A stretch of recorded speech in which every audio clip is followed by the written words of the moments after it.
Well, everybody, welcome back to the 307 podcast. This is another episode where I know what we're going to talk about, but nobody else in the room knows what we're going to talk about. Do other episodes exist where people know what we're talking about?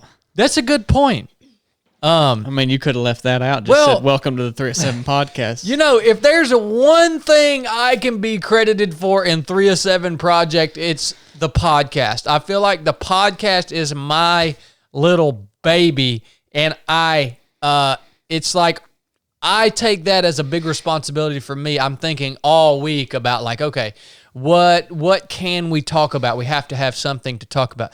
You guys have actual important things that need to be done, which allows me to think about what to talk about on the podcast. So I appreciate you guys. The podcast is about what started the whole shebang. I mean, it's a big part of it. It's been around for the longest. Yeah.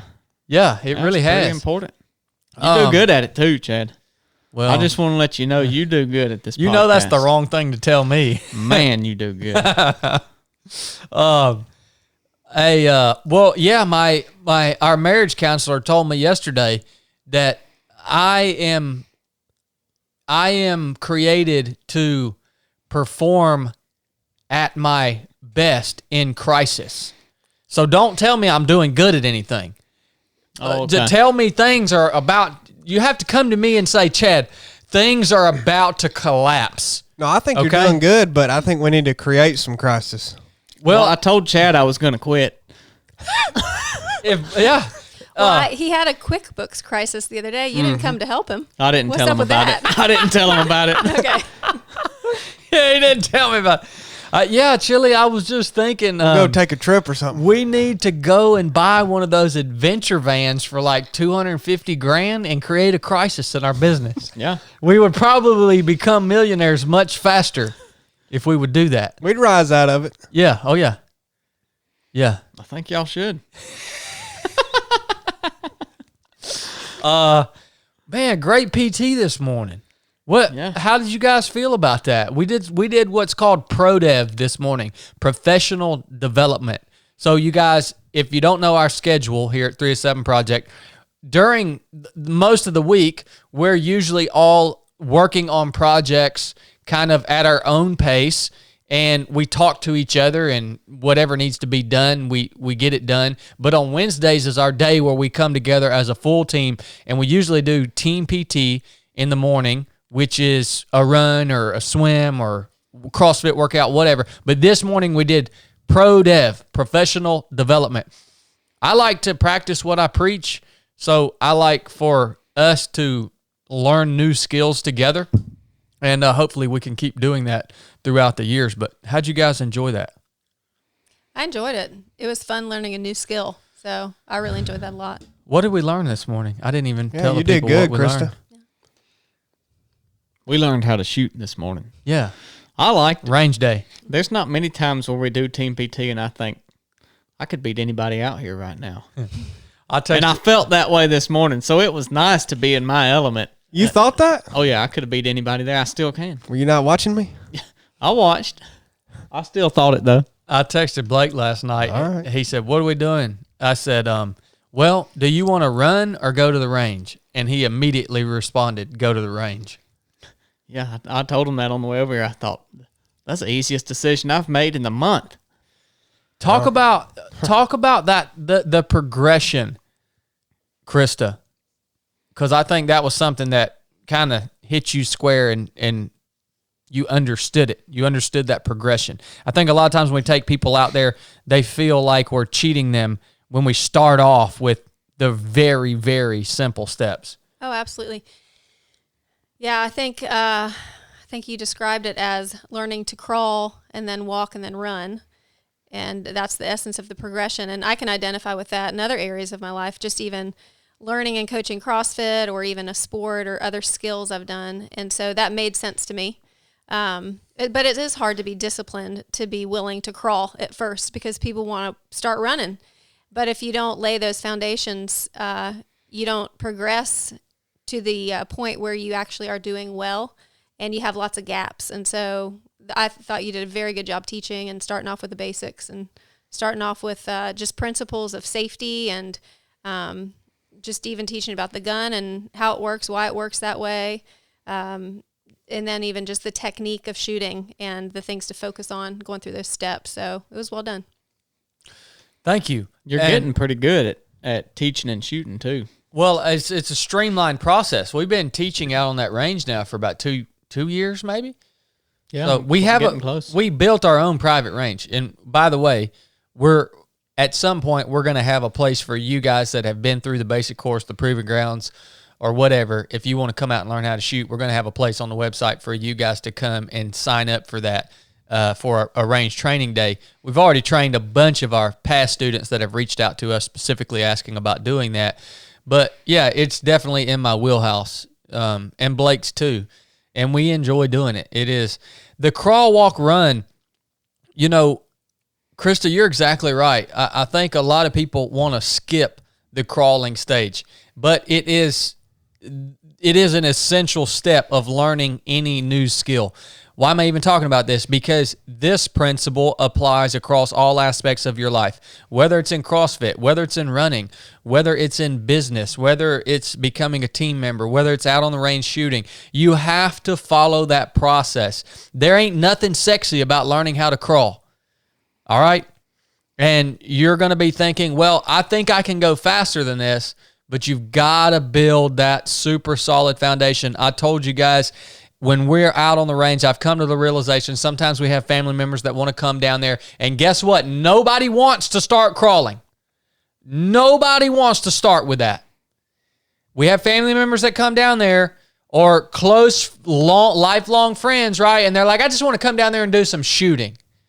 And it's actually, they actually are, when we do that, they build bad habits. So they're actually down there shooting, but they're going in reverse in terms of their skill level.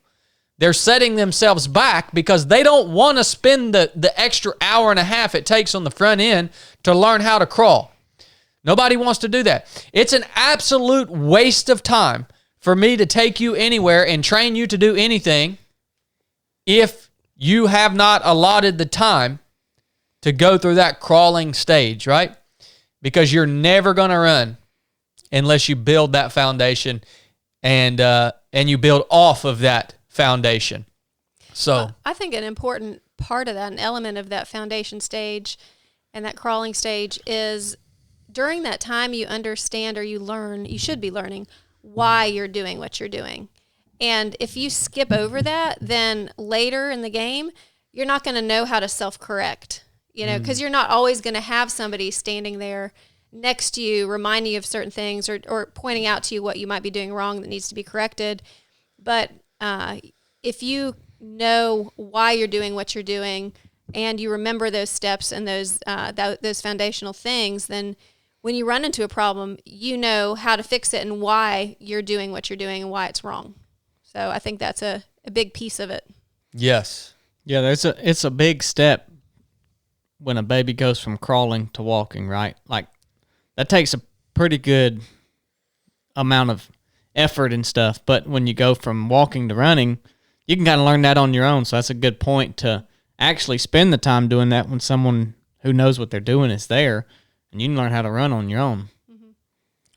And it's interesting because when we first started training people in this discipline of shooting, it is a discipline. It's very closely resembles a martial art or a sport or whatever. I guess you could say shooting is people call it a sport, but it is a discipline. And when we first started training people in this discipline, we wanted to actually do it under a whole nother business model. But we decided to roll it in to the construct of 3 of 7 project and not host this stuff under a whole different business name and brand, because you are engaging your full self. You said it earlier, Krista. You are engaging your full self, everything physically and mentally. I don't know about spiritually, but at least your full self physically and mentally when you're out there. And it's exhausting. I've seen people take a shot on the range, put the gun down, and walk over to the edge and start crying. So if you don't think it's engaging emotionally, some people it is, and on everybody it is to some degree. Yeah. Yeah, I definitely experienced that connection between mind and body, and that's one of the things I enjoyed about it so much. And is I felt I knew I would be engaging myself mentally, and I anticipated being a little fatigued even afterwards, because you're having to focus and concentrate and thinking through all these different steps. But physically, just holding my arms up there and making sure, my grip was right, and I was, bracing myself and using certain muscles and positioning my body in a certain way. It was engaging my body too. And so that was very enjoyable to engage my mind and body and really feel like my whole self was present in the action and in learning that skill. So I do think that caught me a little off guard, but I enjoyed that. Whoa. Good gosh almighty. Son. Happens about every 10 shows. Good gracious. Well, you guys did really well. Chili, you did good, man.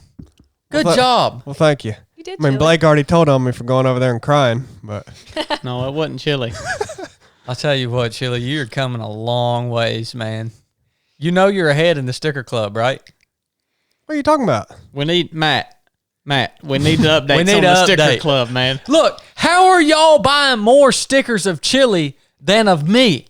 What the crap, man? It might be due to the quality of your picture. It almost looks like a deformed version of It you or shouldn't something. matter. Well, if they really are, I don't know what the numbers are, but if they're buying more of me, it's probably as a joke, Chad. We found out today his doppelganger is Harry Styles. So maybe that's what it is. Who is Harry Styles? I don't really know, but I think I'm better looking than him. Why has nobody gotten a picture of Krista yet? I don't What, know. for the Wait, sticker club? Yeah. That was on, you made it? We'll get one. Well, I'll start looking for. She was. I thought about trying to get one over doing her pull up, but she was smart. She went up on. She was facing away from everyone. I couldn't get her. The tractor was in the way. Nobody could get around there and kind of get a secret. It would have been very I was obvious. smiling while I was doing my pull up. Okay. Anyway, so. Okay, Well, go ahead and expound on what you mean by that. I've come a long way. man. Just shows Well, your ignorance. You know how to undo those belts now. You figured that out. You know the belt where they meet up. Think of the skills. Think True. of the groove skills belt. that Yeah. you've learned, Chili, over the last year, dude. You've learned how to get the key out of the ignition. 2 years. You took your first flight on an airplane. You killed your first deer. You can shoot weapons well now. You did really well today. You've traveled across the country. You've become very much more just responsible and cultured and skilled, man, in so many ways. Even with our new running project that we're putting up, Nuff Said running. You're just, dude. You're thinking about this stuff. You're bringing it all together. I'm watching you just thrive, dude. And I'm like, I think you sold me short before. He's starting to get pretty good at running too, ain't he? nah. Well, he said his limp's getting better, so. I asked him how he was doing on the way down to the range, and he said, there was never anything bothering me. Of course he said that. I said, is that thing that never bothered you still not bothering you? He said, yeah. We pulled back up here into the driveway, and Chili walks up to the side of my car when I pulled in. And he said, Chad, can you figure out why the key won't come out of this Suburban ignition? I didn't want to mess it up. That ain't my vehicle. And I walk up, and I said, let me look at it, Chili. Well, he's pulled into his parking spot, left the vehicle in drive, put on the emergency brake, turned the vehicle off, and he can't pull the key out of the ignition. And I said, well, Chili, you got to put this thing in park when you get to where you want to go. You drive a manual? Yeah. That Maz is manual? That old Maz. Oh, okay. Oh, okay. That's what got him. I don't think it's manual, but Well, here's the deal. I'm an idiot, but all that Chili, you spit just that gum out, man. You're smacking like a darn. Right into his microphone. Yeah. Well, Chad, let me. Hey man, I'll just pack up and go home. Jeez. Good gracious. You just sold me short all this time. I think that's what it is. When people met me a couple months ago, based off of what they had heard you say about me, they just thought I was going to be just this absolute loser. And they were like, well, he's not. A couple of them told me, well, you're not that bad. I said, well, yeah.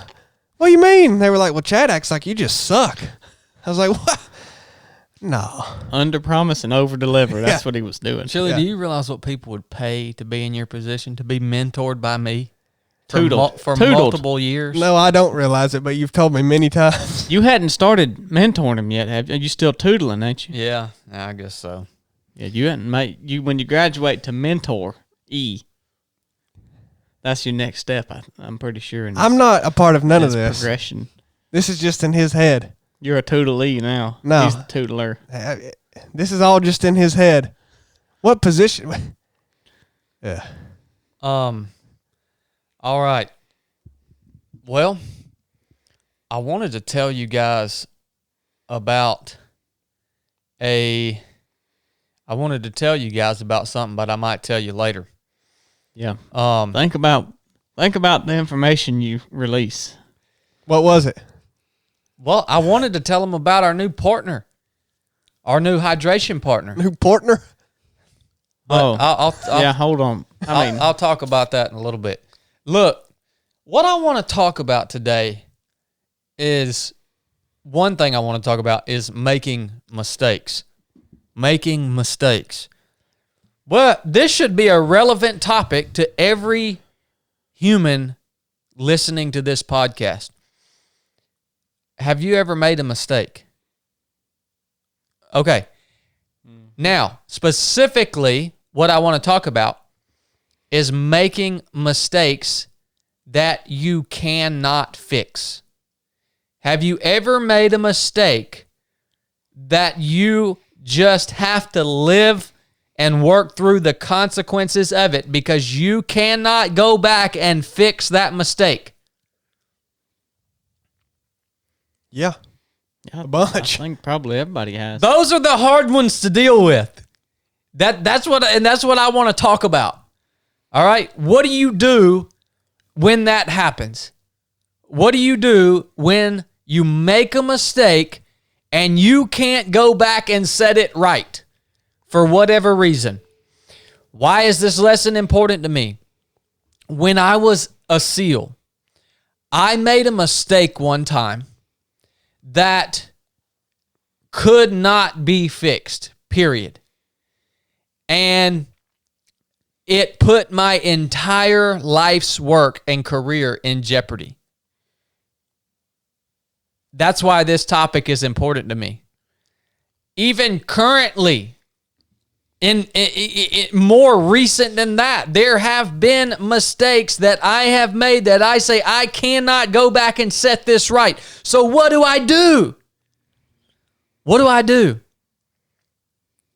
I see what a lot of people will do is they'll let that hang over their head for years and years and years and essentially let it defeat them. Just let it eat at them. You can't fix it. It's in the books, right? What would you do? Well, I'm sitting here thinking about mistakes that you can fix.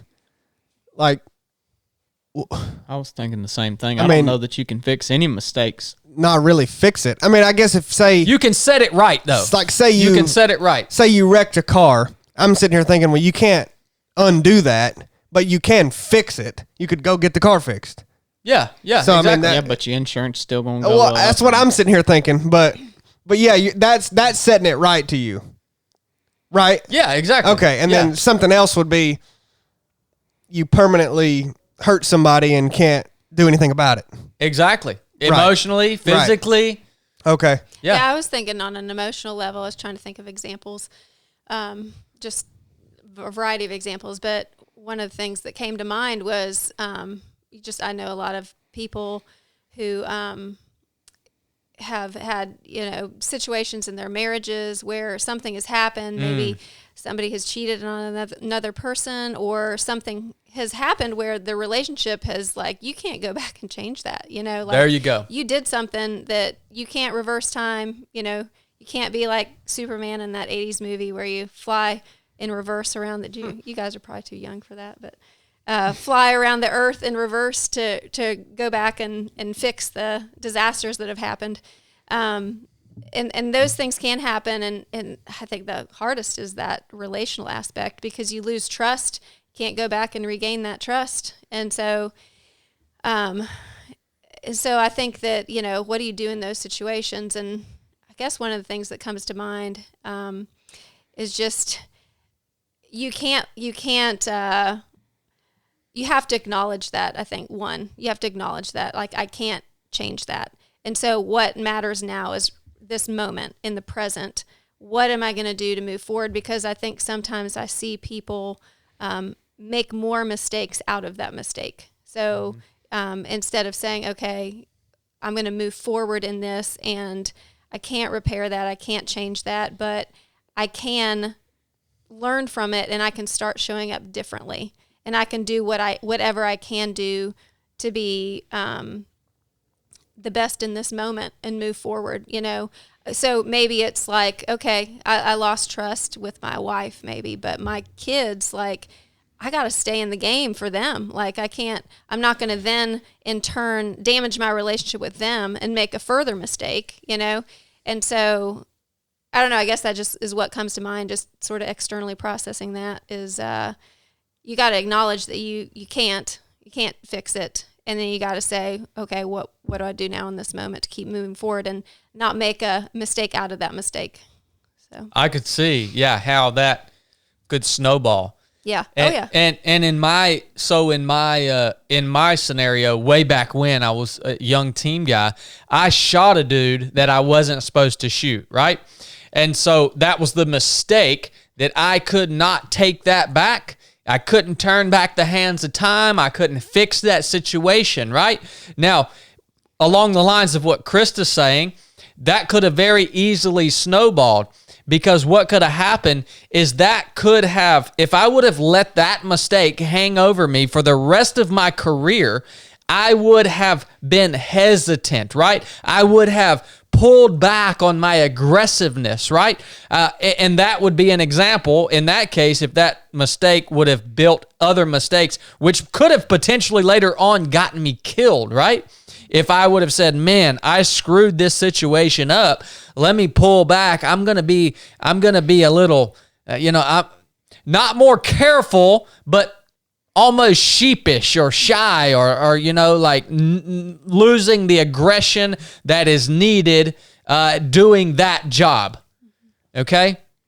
So acknowledging that and not letting that snowball, I think, is a huge part of moving forward. For me, Krista said you need to acknowledge the fact that you can't do anything to make it right. I think that's smart. I think on top of that, and a little different than that, I think you have to come to a point, at least once the dust settles, because if you make one of these mistakes that you can't go back and fix and it significantly impacts someone else and your life, it's going to be a pretty chaotic situation. When the dust settles, you need to take ownership of that mistake. You have got to. Because taking ownership of the mistake completely, like, even if there is something that it would make completely logical sense for you to blame that mistake on in the situation of a marriage. If it made sense for you to be able to say, well, of course I cheated on my wife. She wasn't showing me any intimacy. She wasn't giving me enough intimacy. Like, negative, man. Negative. In my situation, if I could have picked something apart in that situation, if I could have blamed it, I could have blamed it on my weapon. I could have came up with something to blame it on. I would have never moved forward in my life if I would have chosen to do that. So it's going to be really tempting when you guys make these mistakes to look every which way and find some little thing that you can blame your mistake on. Just don't do it. Just don't do it. just stand up in front of everybody that was impacted by this decision, this action, whatever it is, and say, this was 100% completely on me. In my case, ultimately, I was the one that pulled the trigger. If we're talking about in a marriage, ultimately, you're the one that does the act. If we're talking about in business, you are the one that made the wrong decision or whatever it may be, however it plays in. Just freaking own it, man. That is the first step in being able to move forward once the dust settles. Please do that. Guess what happens when you do that? The people that were impacted by the mistake that you made, they actually look at you in a different light. They all of a sudden, they might be looking at you. They may have no trust in you, no faith in you. They may not like you because of the mistake you made. But when they see you step up and take ownership of that, they start to say, well, man, okay, maybe there's a chance that we can rebuild some trust. Maybe there's a chance that we can rebuild a friendship. Maybe there's a chance that we don't have to suffer for the rest of our lives, right? So it gives everyone around you hope in you, right? I think it changes the whatever they're trying to do. So the people that it's impacted, they're no longer trying to accuse you. And now they're thinking, well, okay, this happened. So now let's look at why it happened and maybe what we can do to prevent it. Instead of putting all their energy into, you're saying that you didn't do this, and I have to prove to you that you did do it and that you're responsible for it. But once that's off the table, then you can start to move forward. But I think until the people that it affected believe that that you understand you did it, then it clears the table of that. So there's no longer an accuser of you. Nobody can accuse you because you're accusing yourself. You're saying, yeah, I did that. And then there's no point in trying to say, hey, why, what's going on here? Yeah, I did it, and now let's move forward. And now you can move forward. Yeah. I think I'd add a third thing, too. So in addition to acknowledge it and then own it, I would also say communicate the cost that it's had. So, maybe this applies mostly in relational issues, but I guess in business too it could apply. But I might say to Chad, I acknowledge I made the wrong decision here, and I might even say, and it was 100% me. Like, I'm not blaming it; it was 100% me. I think it goes even deeper in repairing something when you also say, and not only was it 100% me, but I realized that this is what it cost you. Like, this is how it impacted you. This is how it broke our relationship. This is how you surely felt. This is surely what you experienced. Or in a business decision, going to your team and saying, it's 100% on me. That was the wrong call. And this is what it's cost us. And so I think that adds maybe a further layer, but I think that creates depth within a relationship or within a team, that without acknowledging the cost and recognizing, it's a little bit of empathy, recognizing what that other person has experienced, I think brings even greater healing to that. And that tactic works so well that you can actually take responsibility for a mistake that you didn't do, and it still clears the table. And you move forward, and you're modeling that. I'm not saying to always do that. To be manipulative. But you can put that out there and model it for the person who made the mistake, and they think, right. well, man, look how he, if nobody's going to take ownership of this thing, at least our leader or whoever is going to say, hey, this is our fault, and it still clears the table and allows you to move forward. Well, if it's a team setting with a leader, it is on you ultimately. Yeah. So yeah. I think also doing that models 100%. It for other people so that they feel more comfortable and safe doing it themselves, so people aren't trying to protect themselves and keep the blame and keep blame shifting and keep it off themselves. But if they see somebody modeling that humility, modeling that ownership, then they're more likely to come into the team or come into that situation willing to do the same. Yeah. So. Yeah, well, I think I think I have to disagree with you slightly. I mean, if somebody makes a mistake in some other country right now that I ain't got nothing to do with, never met, I'm not taking ownership for that. But in your case, what would seem like taking ownership for somebody else, if I was a leader of a team of people and someone made a mistake, that ultimately falls back on me.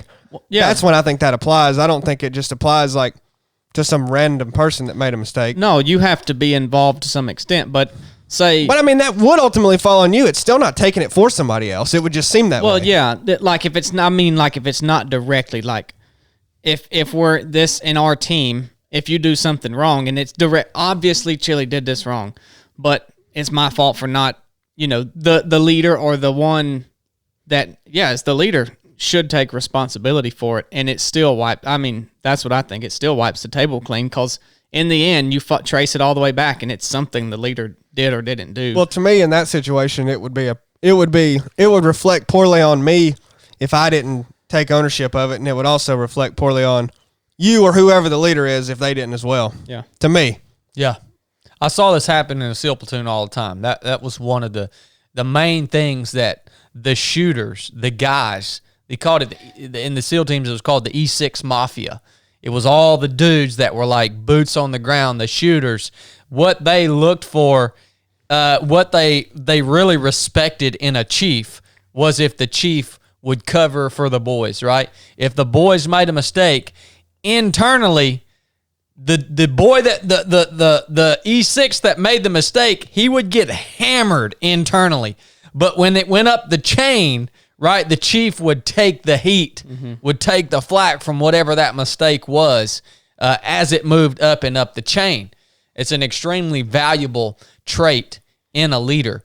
That platoon that I was in, when I made one of the biggest mistakes of my life, it's really interesting because when we trace it back, it was my first platoon.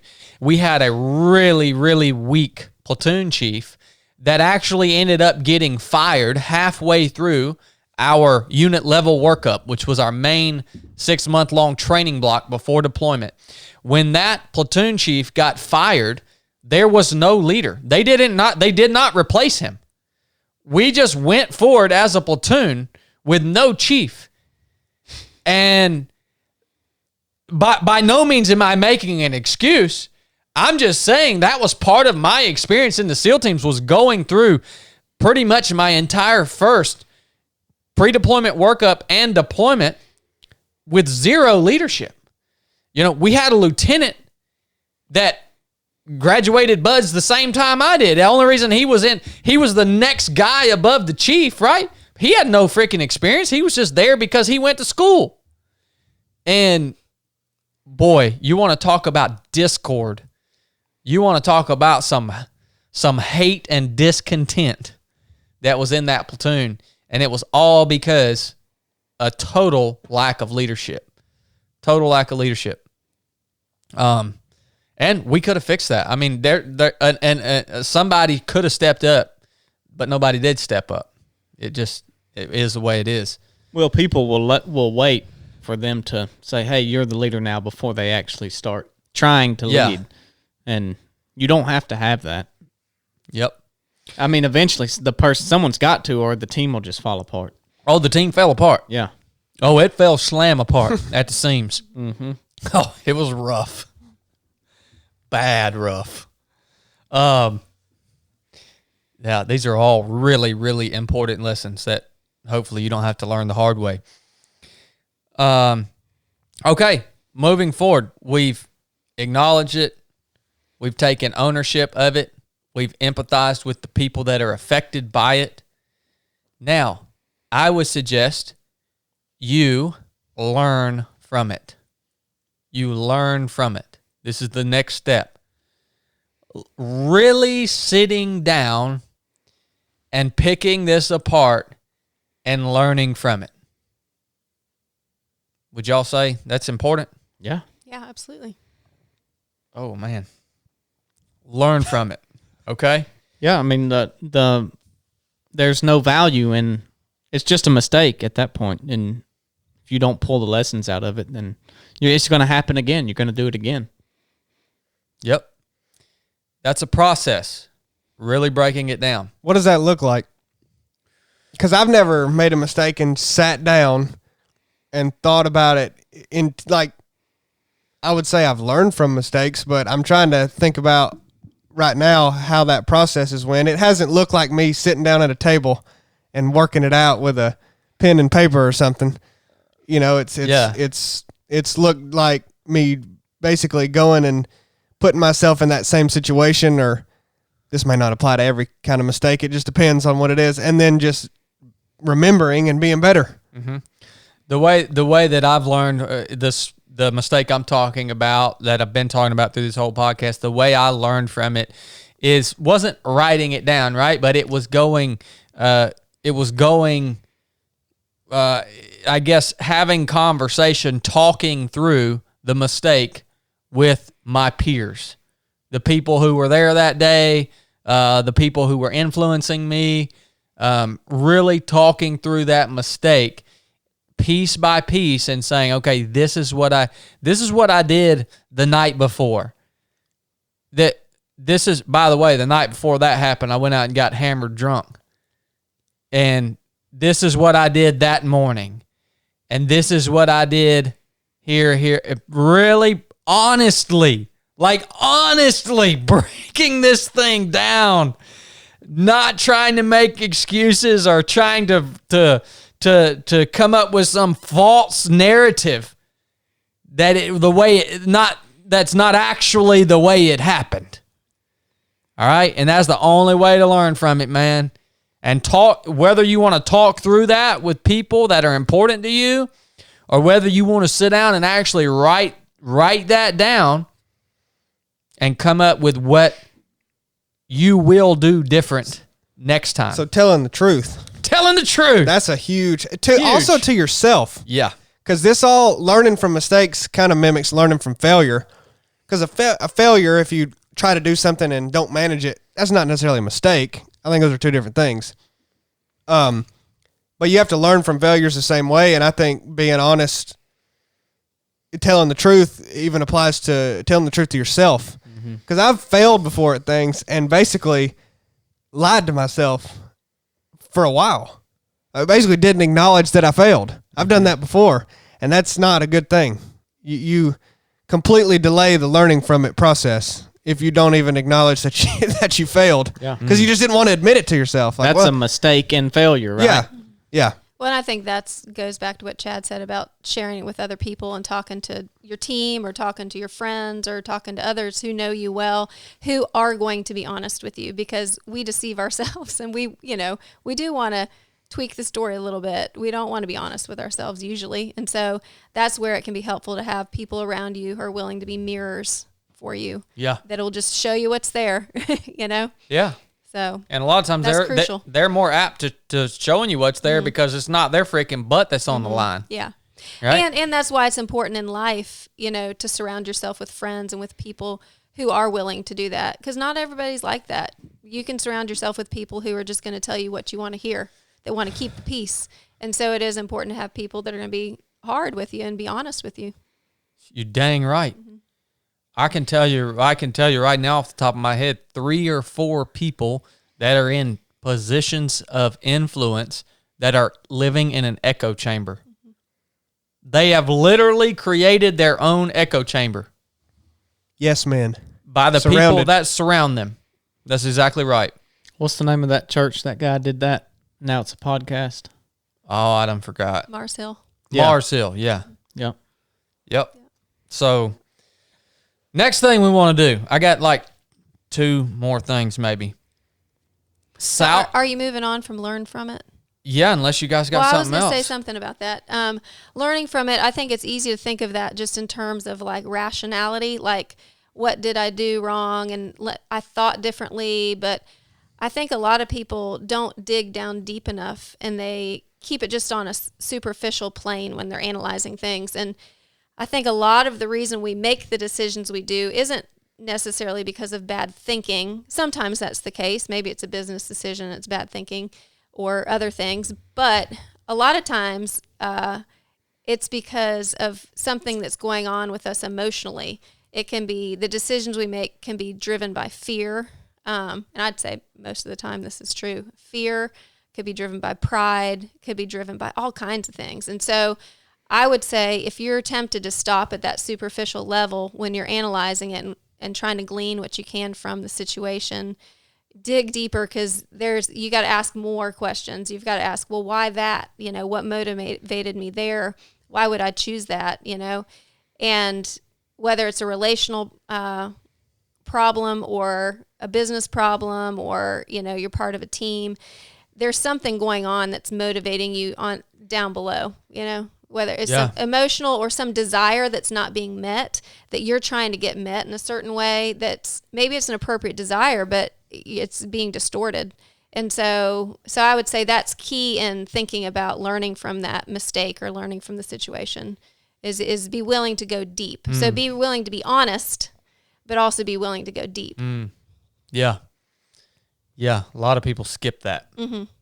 Yeah. I love that. The next thing I got is live with the consequences. I don't mean just like mope your way through the consequences. I mean like get slap in it and live with it.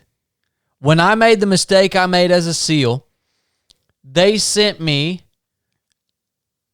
to a freaking hole. You know what I did for 1 year straight? I inventoried weapons.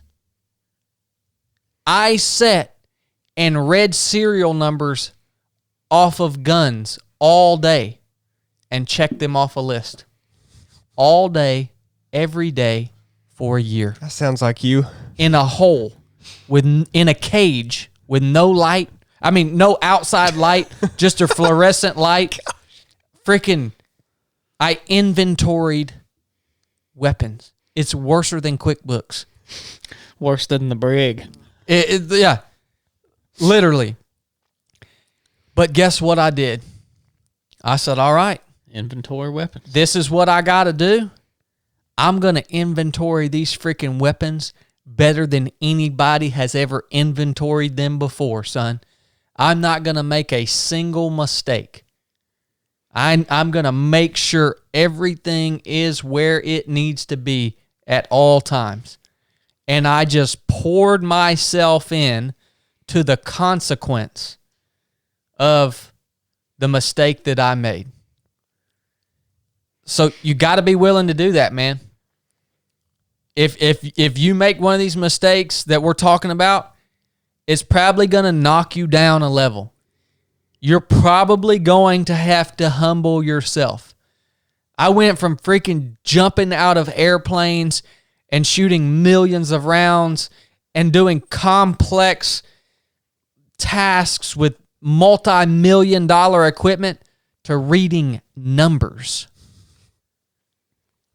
Talk about humbling. Now, if you go into that, if you go into this phase of living with the consequence of your mistake and you just mope your way through it, guess what everybody's going to think of you? They're going to think, yep, that's a turd right there. Once a turd, always a turd. Thought we were going to make it through a podcast without that word. There's a lot of turds out there. So, I mean, this is much easier said than done, guys, because this is a lot of times you're going to get knocked down to a place where you feel demoralized. You really do. You feel like your life is being wasted. I mean, who knows? You may be out freaking pulling weeds somewhere. Or you might not have a spouse. Yeah. I mean, you're going to get divorced. You may lose all your money. Your business may tank because of a mistake. You know what would happen if our business tanked? I I would go and get a freaking job making enough money for me to live off of until we built everything back even bigger than it was before it tanked. And we would be able to do that because the first reason it would ever tank is because of a bad mistake that we couldn't fix. If we work through this process, we have to live with the consequences of it, which might mean me working at freaking McDonald's one day. I don't put anything off the table. I don't tell anyone I won't do anything. That's a strong word. Yeah. I don't tell, there is nothing that I'm going to tell you I will not do. Because if it comes down to it, that may be the consequences of bad decisions that I've made. And I may have to do whatever it is that I can do for a certain amount of time.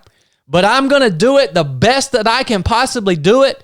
And I'm going to be working the whole way to build myself and my team back to the place that we were and beyond. And we will be able to go beyond because we will have worked through this process. Easier said than done. Promise you. I can't add much. I mean, that's you got to have something on a mistake on a big level to live with consequences that are so bad that you don't want to live with them, right?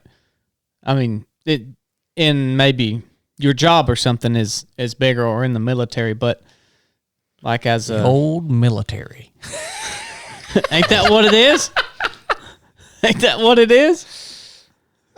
But I mean, I just saying there's not much I can think back on to add value to that. Pretty much hits it. Yeah, I think what Chad's saying is stay present and stay engaged. Because I think what the tendency is, and the default, I think, is for most people to quit. Even if you don't, on the surface, people might not think you've quit. I think internally a lot of people quit. And so I think, and that's kind of what I was saying earlier, I think leads to the following a mistake with more mistakes. Those secondary mistakes and tertiary mistakes happen because you started to quit. You start to disengage. And so I think if you can stay present and live in those consequences and stay engaged with them, whatever you have now on your plate, whatever's at the table, that's where, you can't necessarily redeem yourself in the sense you get back what you lost, but you can redeem that moment and what's in the future. You can move forward and build back. Yep. That's exactly right. Yep. That's what it means to live with your consequences. Press forward. Press forward. And understand that mistake that you made is going to make you better. And once you work through the consequence of it, you are going to be able to achieve a higher level than you achieved before you made the mistake.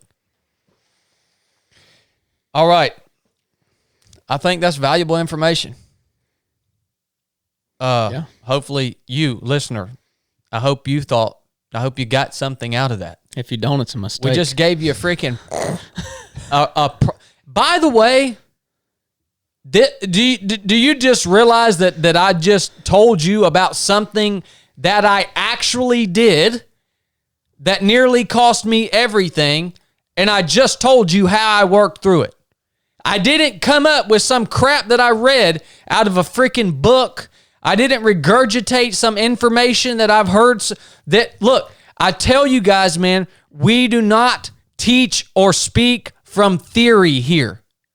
We are teaching and speaking from a place of experience. All right?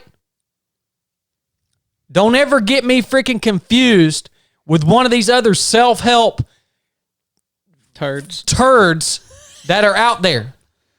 Okay?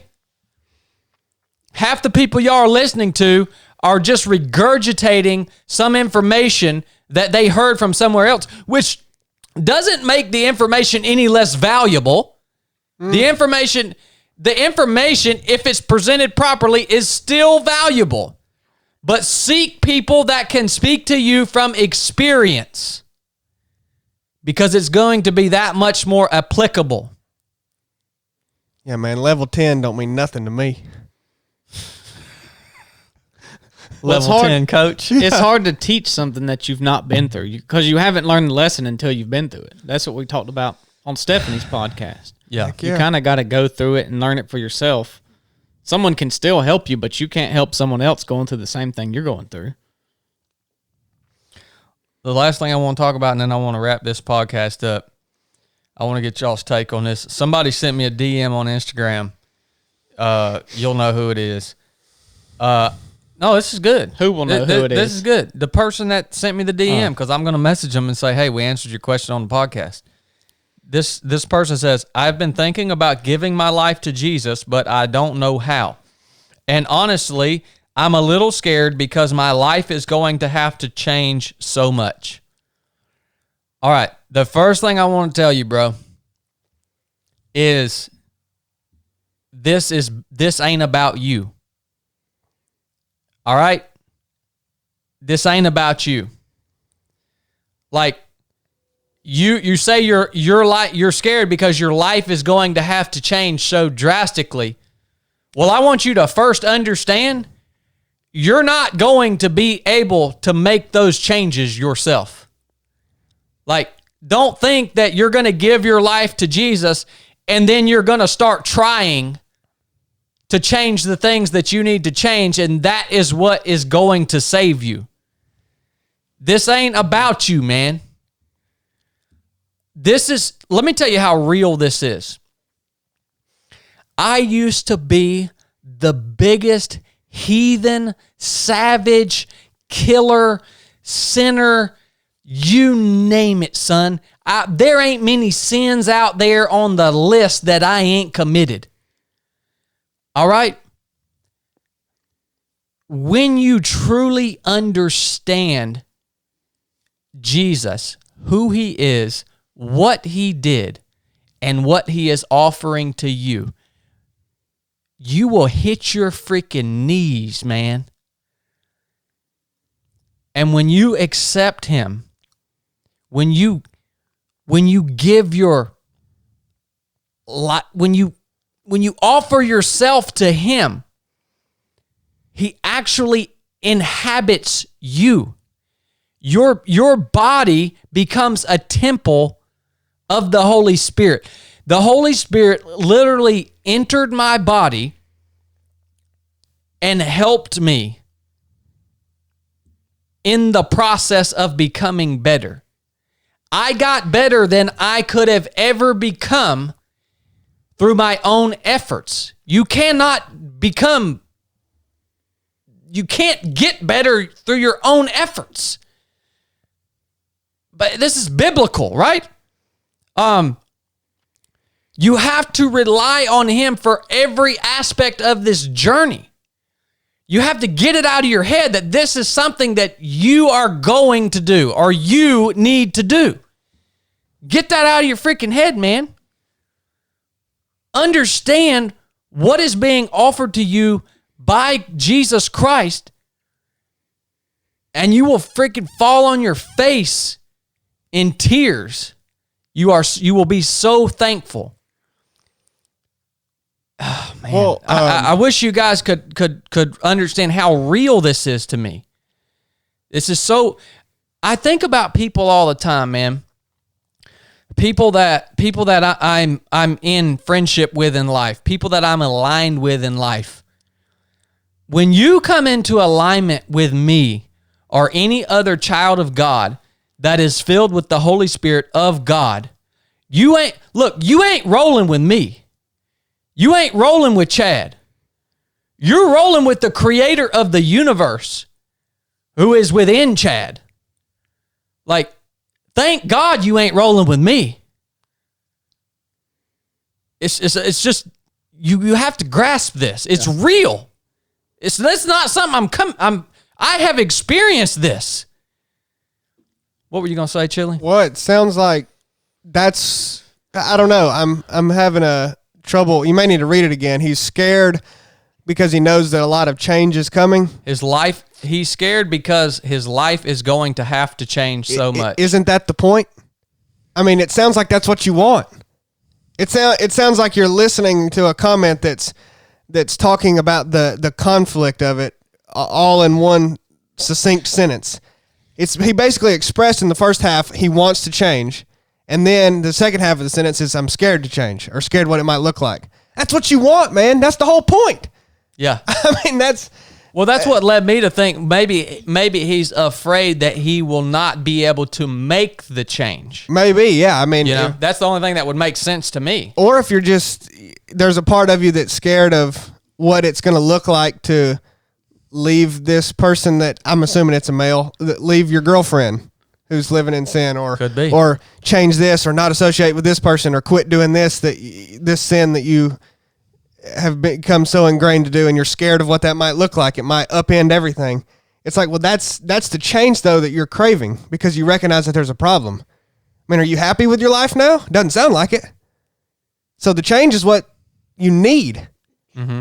It's not something to be scared of. Mm-hmm. I don't know. I mean, it's kind of there's different ways to interpret that question, but. I told you guys on Resurrected the other night, and then, sorry about that, Krista. I told you guys on Resurrected the other night, it's hard to comprehend how we must become a slave to Jesus in order to become free. It's a weird thing to think, well, right now, if you don't have Christ in your life, you are a slave to something. Right? You're bound by something. When you become a slave to Christ, you are set free. It's the truest. It is the only freedom that you can experience in life, in my opinion. It's weird to comprehend that, man. It's weird to comprehend how those two things are succinct. Well, freedom is hard to comprehend. Yeah. Because we are, like you said, you're a slave to something. So it's hard to even know what that feels like. Yeah. Yeah, and that's kind of what I was going to say is you're trapped kind of because you're looking at it from the only perspective you know right now. And so when you change, you're going from, Scripture talks about this, from an old self to a new self. And you don't know that new self yet. So you can only view things through the old self. And so that transition is going from to a new heart. You have this old heart, this old record, this old life, and then you go to a new heart, a new record, and a new life. But you don't know what that new heart, that new record, and that new life looks like because you're still standing in that old self. And so it is scary. It is daunting. It is mysterious. Anything that's mysterious, anything that's unknown is scary. It doesn't just apply to this. So it's totally understandable to see why he might be thinking those things and feeling those things. But you don't know till you're on that other side what that freedom looks like, what it feels like, because you're just trapped by this old perspective. Well, I'll say too, man, the change is already beginning. Right? Yeah. Just true. By asking that question. Mm-hmm. I mean, there's something already happening. That's huge, yeah. That's by the way, should be easy for you to recognize that's kind of out of your control, because it is. Mm-hmm. It's hard to understand, but like the change is already occurring for you to even ask that question. Yeah. So, well, and I mean, I'll just say on the slave part, I don't think you're really a slave to Jesus. I think it's more like slave to servant. Like, I think of a slave as something you're bound by, something that you don't want to be bound by, and a servant is you're bound by something that you want to serve. So a servant wants to please. Think of old times. A servant in a house wants to please their master. Like, that's what they want to do. A dog is a servant to you. It wants to please you.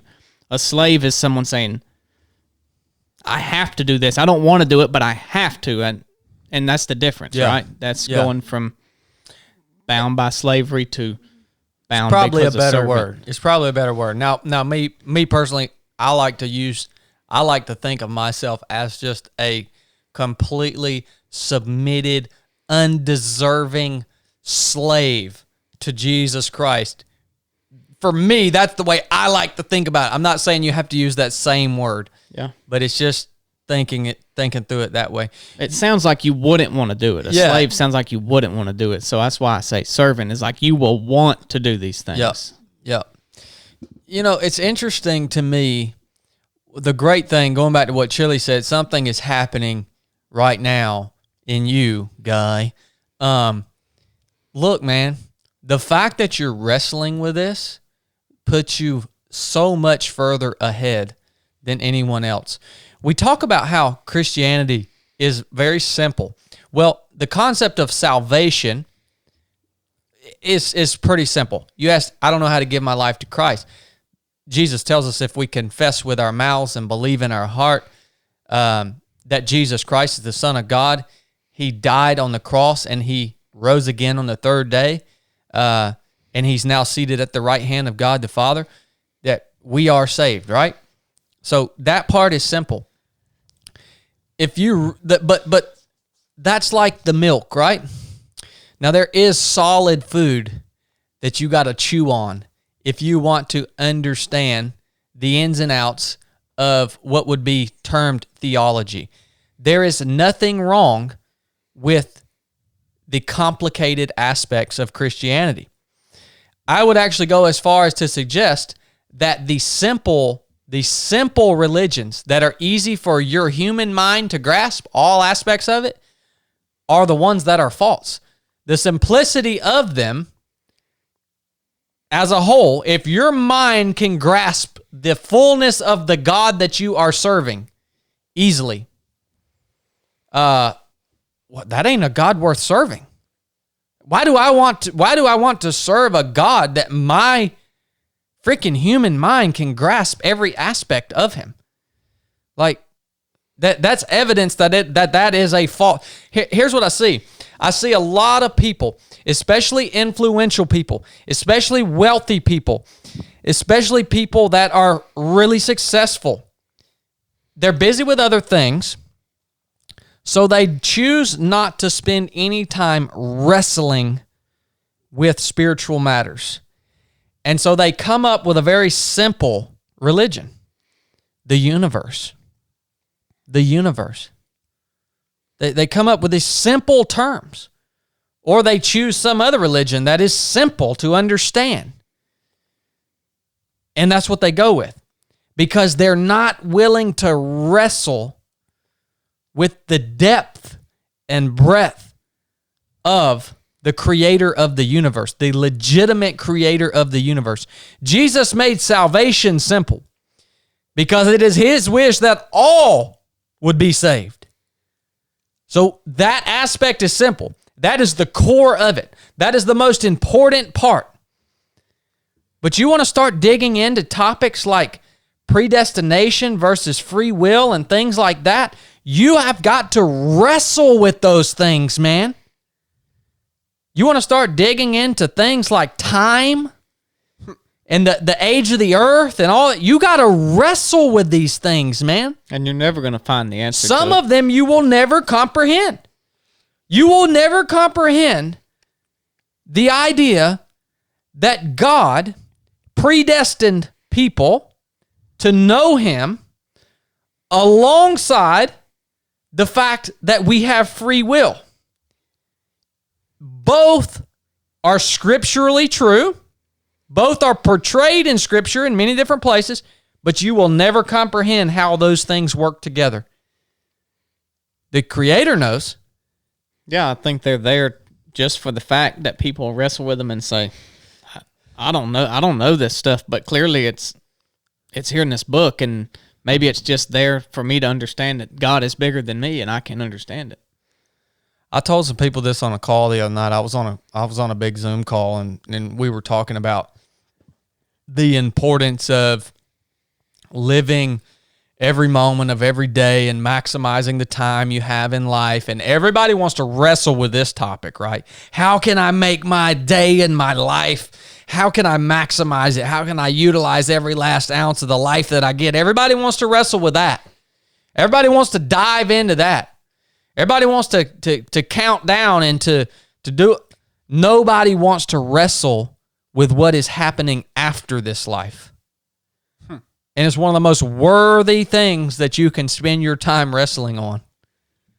So that's the fact of the matter, man. What's up, Coach Krista? Oh, is she coaching you today? She is now. Gotcha. Y'all got anything else? No. I don't. You did very good today, Chad. Guy. Thank you there, Guy. You need to get a little better, though. There's a crisis here on this podcast. All right. Y'all both shot well. Well, I enjoyed it. Love you guys. Thanks for tuning in. If you got anything out of the podcast, we actually depend on you guys to share the show with other people. That's the only way the show grows, and we want it to grow. So if you think anybody else has made a mistake and they're having to work through the process of recovering from that, share this show with them, man. If there's somebody out there that is asking the same questions that this guy asked me on Instagram, share the show with them. Like, we sit down and spend hours and hours a week doing this. I'm literally just asking you to share the show with somebody that needs to hear it. Can you do that? I hope so. I like to think you can. I would appreciate it. Do you have thumbs and eyes? Yeah. Love you guys. Enough said. God.